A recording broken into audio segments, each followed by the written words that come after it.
Dear student, আসসালামু আলাইকুম। All exam help চাই বকতে মোহাম্মদ আল আমিন। তো আজকে আমরা ষষ্ঠ শ্রেণীর বাংলা বই তোমাদের দেখতে পাচ্ছ 96 নাম্বার বইটা। 96 নাম্বার পৃষ্ঠাটাই আমরা তোমাদের সমাধান করব। 97 নাম্বার পৃষ্ঠা। এখানে তোমাদের কবিতাটি পড়ি 3 বলা হয়েছে। এখানে বাঁচতে দাও কবিতাটি শামসুর রহমান লিখছে। তো এটা আমরা পাঠ পরিচিতির একটু জেনে নিব কি কি এখানে আছে, একটু ডিটেইলস জেনে নেই। তো এখানে ফার্স্টে দেখো শামসুর রহমান বাংলাদেশের প্রধান কবিদের একজন ছিলেন। তিনি ছোটদের জন্য কয়েকটা কবিতা বই লিখেছেন। এগুলো হচ্ছে এই ছোটদের জন্য যে বইগুলো লেখছে এটা তোমরা সুন্দর করে দাগ দিয়ে রাখবা, হাইলাইট করে রাখবা। এগুলোর মধ্যে আছে বেলাট্রিং এই যেগুলো দাগ দিয়ে রাখবা, এবং বলেছে যে ধান বানলে কুরু দেব, গোলাপ ফুটে কুকুর হাতে, এগুলো তোমরা দাগ দিয়ে রাখবা। তারপর হচ্ছে তোমাদের রংধনুর শাক ইত্যাদি, এই যে এই পর্যন্ত দাগ দিয়ে রাখবা। এগুলো তোমাদের হাইলাইট করে রাখবা। নিচের বাঁচতে দাও কবিতাটি কবি রংধনুর সাকু নামে কাব্যগ্রন্থ থেকে নেওয়া হয়েছে। এই কবিতাটা কোন কাব্যগ্রন্থ নেওয়া হয়েছে এটা তোমরা হাইলাইট করে রাখবা। তাইলে আমি তোমাদের যেই পৃষ্ঠাগুলো হাইলাইট করে রাখতে বললাম সেই পর্যন্ত তোমরা হাইলাইট করে রেখে দিলে তোমাদের যে পরবর্তী যুগে বুঝতে সুবিধা হবে। তারপর হচ্ছে কবিতাটি নিম্নরূপে পড়ো এবং পড়ার সময় অর্থ বোঝার চেষ্টা করো এবং এরপরে শিক্ষকের নির্দেশে অনুযায়ী সরবে আবৃত্তি করো। তো প্রথম তোমাদের আস্তে নীরবে পড়তে বলছে। তারপর বাস্তব কবিতাটি শামসুর রহমান। এই তো দেখো ফুল বাগানে গোলাপ ফুটতে দাও।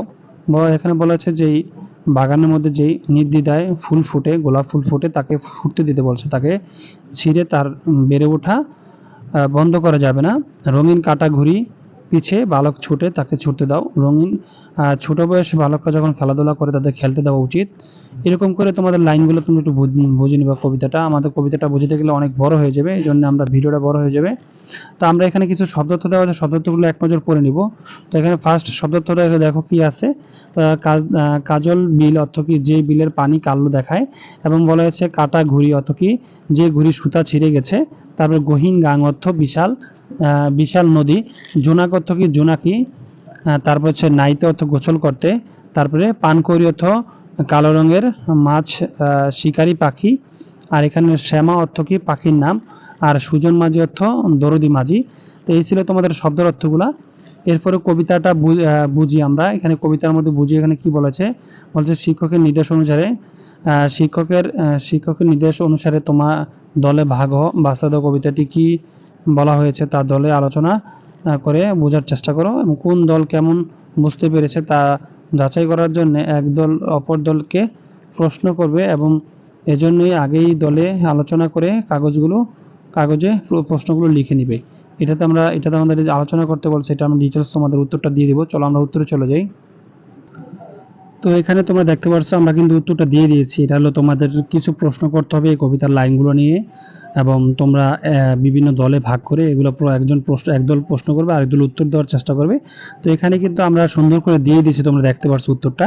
তো এখানে ফার্স্টে বলা হয়েছে দেখো শিক্ষার্থী নাম্বার 1 প্রশ্ন হচ্ছে বাঁচতে দাও কবিতাটি। বলা হয়েছে এখানে বাঁচতে দাও কবিতাটি কবি শিশুদের জন্য কি করতে বলেছেন। বাস্তব কবিতাটি কবি শিশুদের বেড়ে ওঠার জন্য শৈশবের নিরাপদ এবং বাধাহীন পরিবেশ তৈরি করার কথা বলেছেন।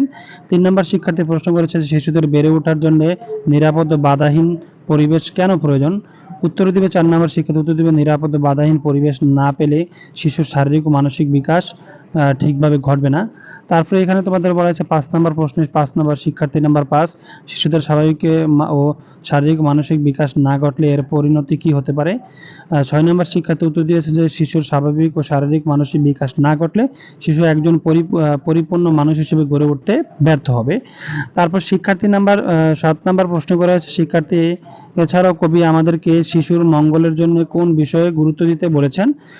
8 নম্বর শিক্ষার্থী উত্তর দিয়েছে যে এছাড়াও কবি শিক্ষার্থীর বসবাসের জন্য উপযুক্ত প্রাকৃতিক পরিবেশ তৈরি ও প্রকৃতিকে ধ্বংসের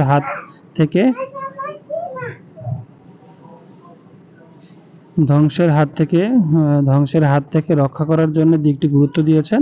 তারপর 9 নম্বর প্রশ্ন প্রকৃতি কিভাবে শিশুর বেড়ে ওঠার সহায়তা ভূমিকা পালন করে। উত্তর প্রকৃতি শিশুর দেহ এবং মন সচল রাখতে সহায়তা ভূমিকা পালন করে। এই ছিল তোমাদের প্রশ্নগুলো উত্তরটা। তারপরে আমরা চলে যাচ্ছি তোমাদের পরবর্তী প্রশ্নে চলে যাচ্ছি। এরপরে আছে তোমাদের দেখো এরপরে দেওয়া আছে বুঝে লিখি। বাস্তব কবিতাটি পড়ে কি বুঝতে পারলে তা নিচে লেখো। তো এই কবিতা পড়ে তুমি কি বুঝতে পারলা এই ছকের মধ্যে তোমাদের লিখতে হবে। তো আমরা উত্তরে চলে যাচ্ছি, চলো। তো এখানে কিন্তু তোমরা দেখতে পাচ্ছ উত্তরটা আমরা দিয়ে দিয়েছি, ভালো করে তোমরা একটু দেখে নিবা। তো এখানে বলছে বুঝিয়ে লেখো, বাস্তব কবিতাটি পড়ে কি বুঝতে পারো তার নিচে লেখা হলো। তো এখানে দেখো, বাস্তব কবিতাটি প্রকৃতি, পরিবেশ ও প্রাণী জগতের সুস্থ স্বাভাবিক বিকাশের শুভকামনার ভাব নিয়ে রচিত। শিশুদের সুস্থ ভাবে বিকাশিত চারপাশের সুস্থ পরিবেশ সম্পর্কে রয়েছে। পৃথিবী যদি ফুল, প্রজাপতি, পাখি এবং জোনাক পোকা এবং গাছের সবুজ এবং আকাশের মেঘ না থাকতো, তাহলে শিশু স্বাভাবিক বিকাশে বাধাগ্রস্ত হয়ে পড়তো। তাই উদ্ভিদ এবং প্রাণী জগতের সকল কিছুকে যার যার অবস্থান দেখে ভালো থাকতে দিতে হবে, কারণ তাদের অস্তিত্ব সঙ্গেই তাদের অস্তিত্ব জড়িয়ে আছে। এটি একটি শুভবোধের কবিতা। এই ছিল তোমাদের কবিতার উত্তরটা। এরপর আমরা পরবর্তী প্রশ্নে চলে যাচ্ছি। তারপরে তোমরা নিচে যাবা, জীবনের সঙ্গে সম্পর্ক খুঁজি। বাঁচতে দাও কবিতাটির সাথে তোমার জীবনে বা চারপাশের কোনো মিল খুঁজে পাও কিনা, কিংবা কোনো সম্পর্ক খুঁজে পাও কিনা তা নিচে লেখো। তো এখানে তোমাদের এই পৃষ্ঠার মধ্যে লিখতে বলছে এটার আমরা উত্তরটা চলে যাই, চলো। তো এখানে কিন্তু আমরা উত্তরটা দিয়ে দিয়েছি, দেখো, তোমার জীবনের সঙ্গে সম্পর্ক খুঁজি। তো এখানে তোমরা ওই ছকের মধ্যে এটা লিখে দিবা যেটা আমরা লিখছি। এখানে দেখো কি বলছে, বাস্তব কবিতাটির সাথে আমার চারপাশের মিল রয়েছে। কবি পরিবেশ এবং প্রাণী জগতের সুস্থ স্বাভাবিক বিকাশের বাধাগ্রস্ত হতে। তারপরে তোমাদের এখানে বাকিটা দেখো, তোমরা সুন্দর করে দেওয়া আছে। তো এখানে বলা হয়েছে, তাই তিনি পরিবেশ ও প্রাণী জগতের সুস্থ স্বাভাবিক বিকাশে সহযোগিতা করে আহ্বান করতে বাস্তব কবিতাটিতে বলছে, আমরা আমাদের চারপাশে পরিবেশ এবং প্রাণী জগৎ বর্তমানের হুমকির মুখে। মানুষ প্রয়োজনে অপ্রয়োজনে গাছ কাটছে এবং বন ধ্বংস করছে, ফলে পরিবেশ ভারসাম্য নষ্ট হচ্ছে। আবার জমিতে কীটনাশক ব্যবহার করে ক্ষতিকারক কীটপতঙ্গের পাশাপাশি অনেক উপকারী কীটপতঙ্গ ধ্বংস করে ফেলছে। এতে পরিবেশের ভারসাম্য নষ্ট হচ্ছে। ব্যবহার করা কীটনাশক পানিতে কিংবা খাবারে মিশে মানুষের দেহ প্রবেশ করে মানুষের মৃত্যুর দিকে ঠেলে নিচ্ছে, ফলে মানুষের স্বাভাবিক বিকাশে বাধাগ্রস্ত হচ্ছে। তাই কবির মতে আমিও বলতে চাই, উদ্ভিদ ও প্রাণীজগতের সকল কিছুকে যার যার অবস্থান ভালো থাকতে দিতে হবে, বাঁচতে দিতে হবে, কারণ তাদের অস্তিত্বের সঙ্গে আমাদের অস্তিত্ব জড়িত আছে। এই ছিল প্রশ্ন। এর পরবর্তী প্রশ্নের উত্তরে আমরা চলে যাচ্ছি, চলো। তারপরে তোমাদের 99 পরে এসে 100 নম্বর পৃষ্ঠা দেখো। 100 নম্বর পৃষ্ঠা বলছে, তালে তালে পড়ি। বাস্তব কবিতাটি সবাই মিলে হাততালি দিয়ে দিয়ে পড়ো এবং যেখানে যেখানে তালি পড়ছে সেখানে সেখানে এই বাঁকা দাড়ি দেওয়া হয়েছে এবং পড়ার সময় এটা খেয়াল করো। তাহলে যেখানে তোমরা দেখতে পাচ্ছ এখানে কিন্তু তোমাদের তালে তালে পড়তে বলছে। তোমরা এই যে বাঁকা যে দাড়িগুলো দিছে দেখতে পাচ্ছ, এখানে তোমরা তালি দিবা। তালি দিয়া এই কবিতাটা তোমরা সুন্দর করে পড়বা। দেখতেই পাচ্ছ কোথায় কোথায় বাঁকা এই এই দাড়ি দেওয়া হয়েছে। তো এই বাঁকা দাড়িগুলোর এখানে তুমি হাততালি দিবা। সবাই যখন পড়বে একসাথে তখন হাততালি দিলে এটা একটা ছন্দের মতো শোনা যাবে সুন্দর করে। তো এটা তোমরা পড়ে নিও। তারপর হচ্ছে তোমাদের কবিতার বৈশিষ্ট্য খুঁজি। উপরের 3টি কবিতা পড়েছো, এই কবিতাগুলো সাধারণত কিছু বৈশিষ্ট্য আছে। নিচের প্রশ্নগুলোর উত্তর খোঁজার মাধ্যমে বৈশিষ্ট্যগুলো বোঝার চেষ্টা করি। তো এখানে তোমাদের কিছু প্রশ্ন দেওয়া আছে, 12টার মতো প্রশ্ন। এই প্রশ্নগুলোর উত্তরগুলো আমরা দিয়ে দিব। তা চলো উত্তরে চলে যাই। তো এটার উত্তরটা আমরা দিয়ে দিয়েছি, তোমরা একটু ভালো করে দেখে নিবা। তো এখানে দেখো বলছে, প্রথম বাক্যে বলা হয়েছে পরপর 2 লাইনের শেষে কি মিল শব্দ আছে, হ্যাঁ দিলে এখানে হ্যাঁ দিবা। তারপর 2 নম্বর বাক্য বলছে হাতে তালি দিয়ে কি পড়া যায়, হ্যাঁ ইয়েস দিবা। তারপর 3 নম্বর বাক্য হচ্ছে লাইনগুলো কি নির্দিষ্ট দৈর্ঘ্যের, হ্যাঁ। তারপর 4 নম্বর দিবা লাইনগুলো কি সুর করে পড়া যায়, হ্যাঁ। তার 5 নম্বর দিবে এটি কি পদ্য ভাষায় লেখা, হ্যাঁ। তার 6 নম্বর দিবে এটি কি গদ্য ভাষায় লেখা, এখানে না দিয়ে দিবা, না চিহ্ন দিয়ে দিবা। তারপর হচ্ছে 7 নাম্বার হচ্ছে এর মধ্যে কি কোনো এই কাহিনী আছে, তারপর দিবা এটা না দিয়ে দিবা, কারণ কবিতায় কাহিনী থাকে না। এর মধ্যে কি কোনো চরিত্র আছে, এখানেও না দিবা। তারপর এখানে দিবে এখানে কি কোনো বিষয় নিয়ে আলোচনা করা হয়েছে, তাই এটাও না দিবা সুন্দর করে। তারপরে এখানে 10 নম্বর বলছে এটি কি কয়েকটি অনুচ্ছেদে ভাগ করা, এটাও না দিবা। তারপর হচ্ছে এর মধ্যে কি কোনো সংলাপ আছে, এটাও না দিবা। তারপর হচ্ছে এটি কি কোনো অভিনয় করা যায়, এটাও না দিবা। এভাবে তোমরা সুন্দর করে লিখে দিবা, তাহলে অ্যান্সারটা হয়ে যাবে। আমরা পরবর্তী উত্তরে চলে যাচ্ছি। তারপর দেখো কবিতা কি, এখানে তোমাদের কিছু প্রশ্ন বলা হয়েছে। কবিতা কি এটা দেখো, মনে এখানে তোমরা উত্তরটা দিয়ে দিবা। এখানে বলা হয়েছে যে মনের ভাব, সুন্দর ভাষা, ছোট ছোট বাক্যে যখন প্রকাশিত হয় তখন তাকে কবিতা বলা হয়। এই সংজ্ঞাটা তোমরা দাগায় নিবা, কারণ এটা প্রশ্ন আসতে পারে, ছোট প্রশ্ন আসতে পারে। কবিতা সাধারণত পরপর দুটি লাইন শেষে মিল শব্দ থাকে। কবিতা তালে তালে পড়া যায়। কবিতার লাইনগুলো নির্দিষ্ট দৈর্ঘ্যের হয় এবং কবিতার ভাষা গদ্যের ভাষায় চেয়ে আলাদা, এবং হচ্ছে অনেক সময় শব্দের চেহারাও কিছু পরিবর্তন হয়ে থাকে। যারা কবিতা লেখেন তাদের কবি বলা হয়। এইটাও দাগ দিয়ে রাখবা, এই দুইটা জিনিস টপিক দাগ দিয়ে রাখবা, তোমরা হেডলাইন করে রাখবা।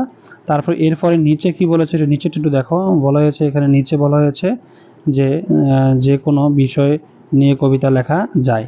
মনের যে কোনো একটা ভাব বা আবেগ কবিতার মাধ্যমে যে প্রকাশিত হয়।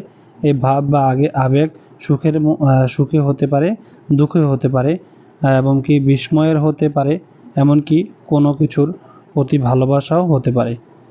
যেমন কোনো ঘটনা যদি তোমাকে আনন্দ দেয়, কোনো কিছু হারানোর বেদনা যদি তোমাকে কষ্ট দেয়, কিছু দেখে যদি তুমি অবাক হও, বিস্মিত হও, কিংবা যে কোনো কিছুর জন্যে তুমি ভালোবাসা অনুভব করো, তবে সেগুলোর মধ্যে যে কোনো একটা বিষয় নিয়ে কবিতা লিখতে পারো।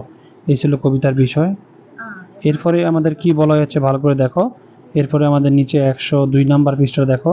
বলছে নিচের কিছু ফাঁকা অংশ আছে, এটা ভালো করে দেখবা। নিচে কিছু ফাঁকা জায়গা রাখা হয়েছে এবং এই ফাঁকা জায়গায় তুমি নিজে বানিয়ে বানিয়ে একটা কবিতা লেখো। কবিতাটি হতে পারে 4, 8 অথবা 12 লাইনের। কবিতা লেখার সময় কবিতার বৈশিষ্ট্যগুলো খেয়াল রেখো এবং কবিতার একটি নাম দাও। তো ফার্স্টে তোমাদের এখানে যে দেখতে পাচ্ছ, এখানে কবিতার একটা নাম দিবা, আর এখানে তোমরা কবিতা লিখতে পারবা সর্বনিম্ন 4 লাইন, তারপর হচ্ছে 8 লাইন, তারপরে 12 লাইন লিখতে পারবা। তো আমরা এরকম একটা তোমাদের কবিতা লিখে দিচ্ছি, চলো। তো এখানে কিন্তু আমরা কবিতাটা দিয়ে দিয়েছি, তোমরা দেখতে পাচ্ছ। এই যে কবিতাটা বলছে, কবিতার যে নামটা দিয়েছি, হলদে পাখির বিয়ে, মোহাম্মদ সালাউদ্দিন শিশির। এখানে তুমি তোমার নাম দিতে পারো, নাম দিয়ে এটা লিখে দিতে পারো কবিতাটা। তো এই যে কবিতাটা আমরা সুন্দর করে দিয়ে দিয়েছি, দুই পাশে দেখতে পারছো। এই কবিতাটার উত্তরটা আমরা দিয়ে দিয়েছি, তোমরা সুন্দর করে এই কবিতাটা তোমাদের খাতায় লিখে নিবা। একটু ভালো করে দেখে নাও। এই ছিল মূল কবিতাটা। তো এটা ভালো করে তোমরা তোমাদের খাতায় লিখে নিবা। পরবর্তী আমরা প্রশ্নে চলে যাচ্ছি। এরপরে যে কবিতা লেখার পরে তারপর দেখো এরপরে নিচে কি আছে, নিচে আছে যাচাই করি। বলছে তোমার লেখা কবিতাটির নিচের বৈশিষ্ট্যগুলো আছে কিনা। তাহলে একটা কবিতা লেখার জন্য যে বৈশিষ্ট্যগুলো থাকার দরকার, এখানে কিন্তু সেই বৈশিষ্ট্য অনুযায়ী বৈশিষ্ট্যগুলো দিয়ে দিয়েছে। তাহলে আমরা কি বৈশিষ্ট্য দেখি। 1 নম্বরে বলছে পরপর 2 লাইনের শেষে মিল শব্দ আছে কিনা। তারপর বলছে তালে তালে পড়া যায় কিনা। তারপর 3 নম্বর বলছে লাইনগুলো নির্দিষ্ট দৈর্ঘ্যের কিনা। 5 নম্বর বলেছে এর ভাষা গদ্যের ভাষার চেয়ে আলাদা কিনা। তারপর লেখা হয়েছে শব্দের চেহারায় কোনো পরিবর্তন হয়েছে কিনা। এক নজরে লেখা কবিতায় অনেকে পড়তে দাও, প্রত্যেকে কবিতা নিয়ে পরস্পর মত বিনিময় করো। এই ছিল তোমাদের জাস্ট মূল বিষয়টা। তোমাদের এই গদ্যের সম্পূর্ণভাবে আমরা আজকে শেষ করলাম। তো ভিডিওটা কেমন হয়েছে অবশ্যই কমেন্টস করে জানাবে। যদি ভালো লেগে থাকে লাইক কমেন্ট শেয়ার করতে ভুলবে না। যারা এখনও পর্যন্ত আমাদের চ্যানেলটা সাবস্ক্রাইব করে না, দয়া করে চ্যানেলটা সাবস্ক্রাইব করবেন। আর সাথে নোটিফিকেশন বেল আইকনটি অন করে রাখবেন পরবর্তী সকল ভিডিওগুলো সবার আগে পাওয়ার জন্য। তো আজ এই পর্যন্তই, আল্লাহ হাফেজ।